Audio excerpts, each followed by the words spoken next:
It's the battle for New York, and we got to see Zach Wilson and the New York Jets take on the Tyrod Taylor-led New York Giants. The Giants had another great performance from their talented D-line. They got after Zach Wilson 4 times, with Kayvon Thibodeau having 3 sacks of his own, and then Dexter Lawrence having the 4th sack for the team. Unfortunately, with Tyrod Taylor being knocked out of the game with a rib injury, this really handicapped the Giants' offensive game plan. They only threw it 7 times in this entire game, and they had to rely on Saquon Barkley and Tommy DeVito and the other backs that they have for the New York Giants. And it's disappointing. I mean, Tyrod Taylor, I thought, was looking pretty good and might even usurp Daniel Jones to take over as the starter for the foreseeable future. But with this injury, Daniel Jones is probably close to returning, so I expect him to get the start next week. This was a defensive slugfest. The final score is 13-10, and both teams combined to go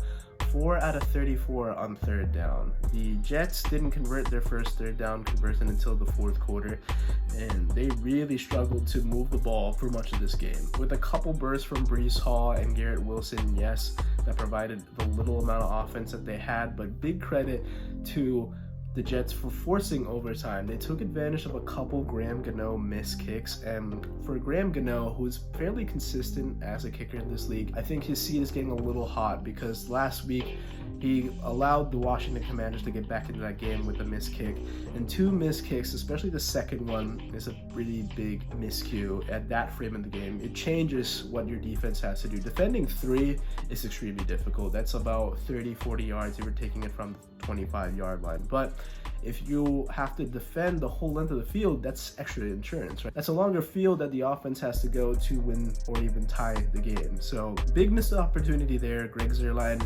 sends the game into overtime, and the Giants offense sputters, giving the Jets good field position, and they were able to walk off winning 13-10. Zach Wilson has now led a game-tying drive and a game-winning drive in the very same game. And after the big struggles that he had in September after Aaron Rodgers went down, he is able to bounce back. He's not gaudy, he's not having any gaudy stats, but the offensive coaching staff has really adjusted to what his strengths are. We're seeing a lot better production out of this Zach Wilson-led offense compared to what it used to be.